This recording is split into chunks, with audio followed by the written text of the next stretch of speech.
안녕하세요. 다나 명상센터 대표 이우환입니다. 오늘은 내 삶의 주인으로 살아간다는 것에 대해서 말씀드리겠습니다. 깨달음을 얻으면 이 삶과 죽음의 어떤 공포로부터 벗어나게 되는데요. 인간에게 가장 두려운 것은 죽음이지만 사실은 삶이 더 두렵습니다. 내가 내 삶의 주인이라는 사실이 감당하기 어려운 이유가 무엇이냐면 마음이 어둡기 때문입니다. 마음이 어둡기 때문에 내가 스스로 원하는 삶이 무엇인지 스스로 알지 못하는 상태이기 때문에 그 상태에서 또 삶이라는 것은 계속 어떤 흐름을 따라서 여러 가지 일들을 감당해야 되기 때문에 어떻게 이 삶을 선택해야 되는지 알기가 굉장히 어렵습니다. 그래서 자꾸 원하지 않는 방향으로 삶이 펼쳐지면은 삶이 두렵게 되는 것인데요. 삶이라는 것은 사실 나만의 살림살이입니다. 우리가 욕심을 내는 것은 이것이 내가 주인이 아니고 객으로 남기 때문입니다. 손님은 대접을 받고 싶어 하지만 주인은 대접을 합니다. 내 삶에 찾아온 손님들에게 뭔가를 받으려고 하는 것은 내 삶의 주인 자리를 내어주고 있는 상태입니다. 원하지 않는 인연들로 괴로워할 때 생각해 보면 그 인연을 만든 것은 바로 나 자신이라는 것을 모르고 있는 상태인 것입니다. 내가 만들기는 했는데 내가 무슨 생각을 했는지 정확하게 스스로 알지를 못하는 것입니다. 그러니 그것을 알게 되면 내가 스스로 만들었기 때문에 스스로 만들지 않을 수도 있어서 괴로워할 일이 아니라는 것을 알게 됩니다. 내 마음 안에서 일어나는 모든 일은 그 일이 어떤 일이 되었든 모두 나의 소관이고 나의 책임일 뿐이고 다른 사람은 조연일 뿐입니다. 나쁜 일조차 스스로가 만드는 일이라는 것을 안다면 우리가 생각을 얼마나 아무렇게나 만들고 있는지를 알 수 있습니다. 부모 인연도 사실은 자기가 만드는 것인데요. 아무 마음이 없이 인연은 절대 만들어지지 않습니다. 내가 어떤 선택을 하는가 하는 것은 나를 알려주는 지표인데요. 부모와의 인연 때문에 고통받는 사람들이 의외로 매우 많습니다. 그런데 내가 왜 이 부모님을 만나게 됐는가를 스스로 이해하게 된다면 그게 고통이 되지 않습니다. 우리가 태어날 때부터 어떤 역할을 하도록 되어 있지 않습니다. 그러니까 원래 부모라는 것, 자식이라는 것이 존재하지 않기 때문에 태어날 때부터 부모, 태어날 때부터 자식은 없고 그렇게 우리가 역할을 담당하도록 이 생에 배정받은 것입니다. 이 세상의 모든 것은 홀연히 생겨났고 정해진 이유 같은 것은 사실 없습니다. 그래서 인과에 특별한 이유는 없는 것입니다. 그냥 내가 거기에 이유를 붙이면 그것이 중요한 일이 되는 것입니다. 이유를 붙이는 것은 우리의 사고방식입니다. 실제로 일어나는 일은 어떤 마음에 의한 행위의 결과로 일어나는 것입니다. 이것 때문에 우리는 인과의 지배를 받는데요. 지혜란 비어있는 마음이며 비어서 모든 것을 있는 그대로 비추어서 아는 마음이기 때문에 내가 어떤 한 생각을 붙잡아서 그 안에 갇혀져 어두워진 상태에서 그 상대의 상태를 알지 못하고 맺는 인연이 인과가 되어서 나에게 괴로움으로 다가오게 되어 있습니다. 내가 어떤 생각에 강하게 사로잡혀 있으면 전혀 그 생각 바깥에 어떤 사고를 하기가 어렵습니다. 그래서 대부분은 이것이 탐심이 되는데요. 무언가를 원하기 때문에 우리는 그것만을 생각하게 되어 있습니다. 스스로의 마음을 알기 어렵다면 그 역추적해서 얼마든지 알아낼 수가 있습니다. 스스로 원하는 바가 있으면 그것이 되지 않을 때 화가 나게 되고 화가 나 있는 상태는 아무것도 제대로 분별해낼 수가 없는 어리석은 상태로 가게 됩니다. 그래서 이것이 탐진치 삼독이 되는 것입니다. 원하는 바를 손에 얻으려고 해도 절대 그것이 손에 얻어 넣어지지는 않습니다. 잡힐 듯 잡히지 않습니다.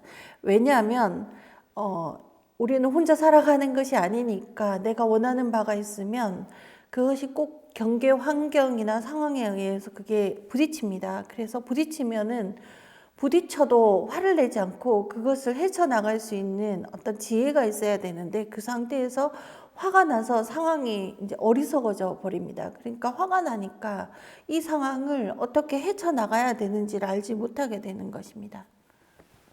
그래서 이 화는 그것뿐만이 아니라 어리석음을 불러올 뿐만 아니라 자기가 그때까지 그것을 원해서 추구해서 노력해 모든 것을 다 태워버립니다.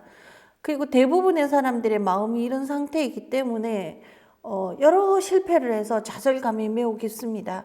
그래서 지금 이 시대가 문명이 굉장히 많이 발전했는데 그만큼 발전한 만큼 실패와 실수를 많이 겪었기 때문에 실패와 좌절도 깊은 상태입니다. 그래서 우리의 정신세계를 추구했던 많은 인간들이 종교, 철학, 예술가들이 실패했습니다. 그들은 커다란 어떤 야망을 가지고 꿈을 꾼 자들인데요. 정신세계에 대해서 그들의 실패는 사실 우리 모두가에게 실패감으로 남아 있습니다. 인간의 삶은 어느 정도로 고양될 수 있을까?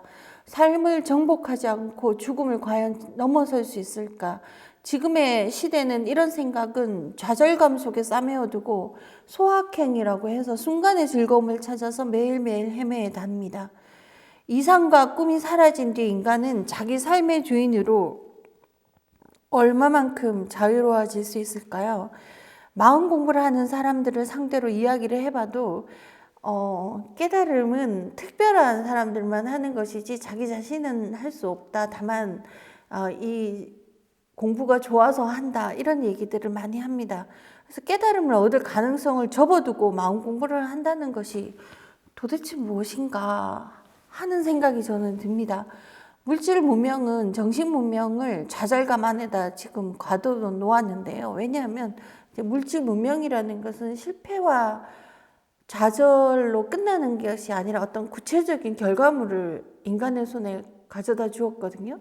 근데 그것을 통해서 또 인간은 이것이 완전한 어떤 인류의 풍요로운 어떤 삶을 약속해 줄 것이라고 또 꿈을 꿉니다. 그래서 이 물질 문명은 자본주의는 어떤 꿈을 꾸게 되는 것인데요. 그렇다고 해서 이 물질적으로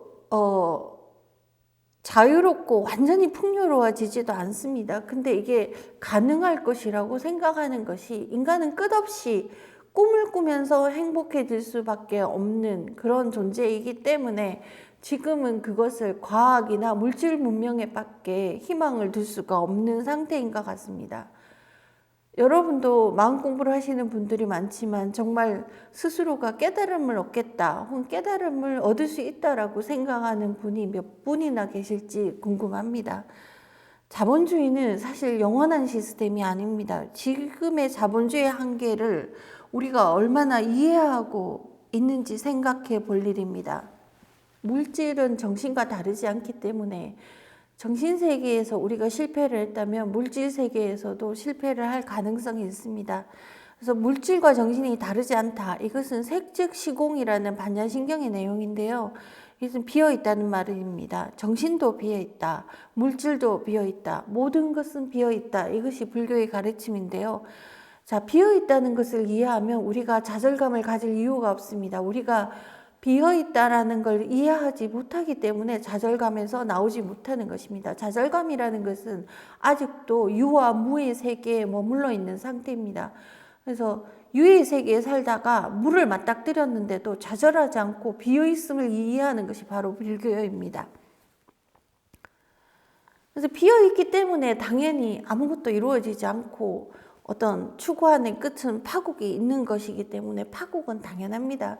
그래서 봄, 여름, 가을을 지나서 겨울이 오는 것이 당연하고 또 겨울을 지나면 또 봄이 오는 것이 당연하고 이 끝없는 순환을 이해를 해야 되는데 이해를 하지 못하고 영원히 봄이기를 바라고 영원히 여름이기를 바라는 게 인간의 어리석음입니다. 인간의 정신은 지금 어느 정도 종착역에 다다랐지만 사실은 지금 여기가 어디인지를 알지 못하고 있는 상태라고 저는 생각합니다. 많은 정신세계 종사자들의 좌절은 비어 있으며 지금의 자본주의 꿈도 비어 있습니다. 좌절하느냐, 비어 있다는 것을 이해하느냐의 문제입니다. 이제 새벽을 맞이할 정신은 우리의 어두웠던 마음입니다. 그래서 마음이 밝아져야 우리가 원하는 삶이 뭔지를 알 수 있고 우리가 원하는 삶이 뭔지를 알아야 그것을 이룰 수가 있는 겁니다. 그래서 그것을 이루어야 인간은 정말 행복해질 수 있습니다. 정신도 물질도 아닌 우리의 마음. 이 마음은 존재의 차원을 달리하기 때문에 종착역을 지나서 존재합니다. 이 마음은 우리의 모든 것입니다. 이 마음이 어두운 상태로 많은 인연을 맺어서 우리는 고통을 받았습니다. 이 마음 안에서 일어난 어떤 일들도 나는 감당할 능력을 스스로 가지고 있습니다. 왜냐하면 내가 만들었기 때문입니다. 다만 스스로 해결할 생각을 하지 않고 함께 비빔밥처럼 버무려져 있는 상태입니다. 혼자서 조용히 명상하는 시간을 가지고 내가 무슨 생각을 했는지, 내 삶은 어떻게 흘러왔는지 정리할 필요가 있습니다. 외부의 객관 세계가 존재한다고 생각할 때 우리는 자꾸 경쟁 모드에 진입합니다. 누구나 자신이 그 객관 세계에서 최고라고 인정받고 싶은 것이죠. 당연한 것입니다. 그런데 이미 우리는 우리의 세계 안에서 유일한 존재입니다.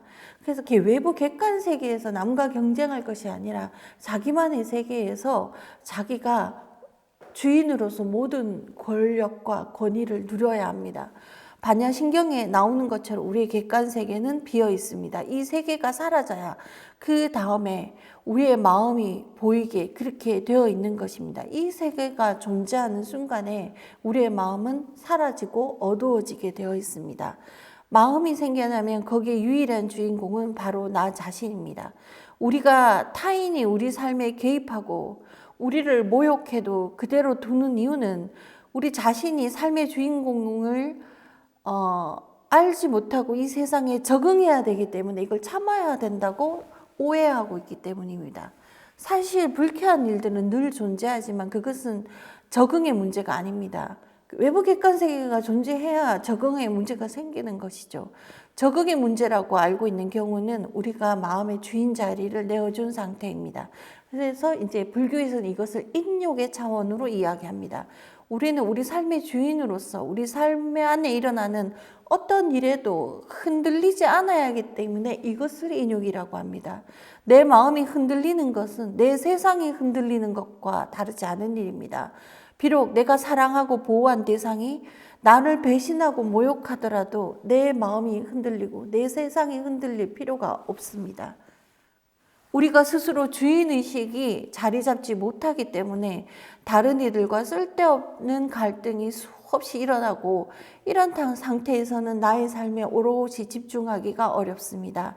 내 삶의 주인이 된다는 것은 주변에 있는 모든 사람들을 조력자로 만들면서 내가 진정으로 살고 싶은 한 세계를 만들어내는 것입니다. 그러니까 누가 나를 모욕해도 내 정체성이 흔들릴 필요가 없는 것입니다.